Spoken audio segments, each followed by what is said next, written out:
क्या आप जानते हैं कि एक मौके पर रसूल अल्लाह ने फरमाया कि कल मैं झंडा ऐसे शख्स को दूंगा जो अल्लाह और उसके रसूल से मोहब्बत करता है और अल्लाह और उसका रसूल भी उससे मोहब्बत करते हैं। साहब कराम रजी अल्लाह अन्हुम ये सुनकर सोचने लगे कि आखिर वो खुश नसीब कौन होगा। ये वाकया पेश आया गज़वा खैबर के मौके पर। खैबर में मजबूत किले थे और दुश्मन ने अपने आप को महफूज समझ रखा था। मुसलमानों के लिए ये एक अहम मरहला था। एक रात रसूल अल्लाह ने सहाबा कराम से फरमाया, कल मैं ये झंडा ऐसे शख्स को दूंगा जिसके हाथ पर अल्लाह फतह अता फरमाएगा। वो अल्लाह और उसके रसूल से मोहब्बत करता है और अल्लाह और उसका रसूल भी उससे मोहब्बत करते हैं। सहाबा कराम के दिलों में शौक पैदा हो गया। हर शख्स चाहता था कि उसे ये अजीम सआदत हासिल हो। अगली सुबह सहाबा कराम रसूलुल्लाह की खिदमत में हाजिर हुए। हर एक की निगाह इस झंडे की तरफ थी।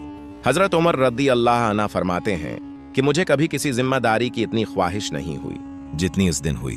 लेकिन रसूलुल्लाह ने दरियाफत फरमाया, अली कहाँ हैं? अर्द किया गया कि उनकी आंखों में तकलीफ है। रसूलुल्लाह ने हजरत अली रजी अल्लाह अन्हु को बुलाया। हजरत अली तशरीफ लाए। रसूलुल्लाह ने उनकी आंखों पर अपना लुआब देहन लगाया और उनके लिए दुआ फरमाई, सही रवायात के मुताबिक। उसके बाद उनकी आंखें ऐसी ठीक हो गईं जैसे उन्हें कोई तकलीफ थी ही नहीं। फिर रसूलुल्लाह ने झंडा हजरत अली रजी अल्लाह अन्हु के हाथ में दे दिया। ये सिर्फ एक झंडा नहीं था, ये एक अजीम जिम्मेदारी थी। हजरत अली ने पूछा, या रसूलुल्लाह, क्या मैं उनसे उस वक्त तक जंग करूं जब तक वो हमारे जैसे ना हो जाएं?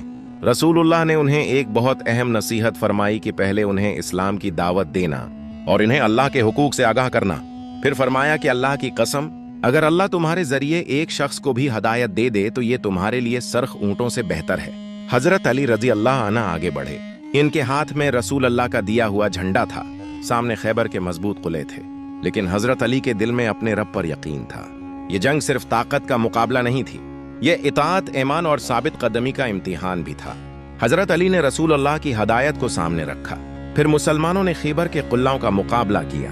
बिल आखिर अल्लाह ताली ने मुसलमानों को फतह अता फरमाई। लेकिन इस वाक़ये की सबसे बड़ी बात सिर्फ जंगी कामयाबी नहीं थी। असल कामयाबी वो अल्फाज थे जो रसूल अल्लाह ने हजरत अली के बारे में फरमाए, अल्लाह और उसका रसूल उससे मोहब्बत करते हैं। दरअसल सोचें, दुनिया में इंसान इस बात की ख्वाहिश करता है कि लोग उसे पसंद करें।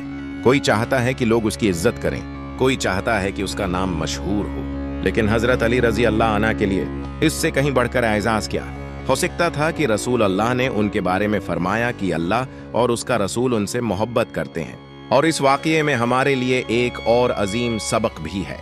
रसूलुल्लाह ने हजरत अली को सिर्फ जंग के लिए नहीं भेजा, बल्कि सबसे पहले दावत और हिकमत की तालीम दी। यानी इस्लाम की असल रूह सिर्फ ताकत नहीं, बल्कि हक की दावत, हिकमत और अल्लाह की तरफ बुलाना है।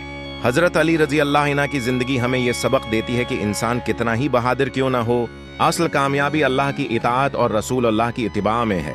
खैबर का वो दिन तारीख में हमेशा के लिए महफूज हो गया। एक तरफ मजबूत कुलाए थे, दूसरी तरफ एक मुजाहिद के हाथ में रसूल अल्लाह का दिया हुआ झंडा था और उसके पीछे एक अजीम हकीकत थी। ईमान वाले की असल ताकत उसका अल्लाह पर भरोसा है। अल्लाह ताली हमें सहाबा कराम रजी अल्लाह अन्हुम की मोहब्बत, उनके अखलास, बहादुरी और इताअत से सबक हासिल करने की तौफीक अता फरमाए। आमीन या रब्बुल आलमीन।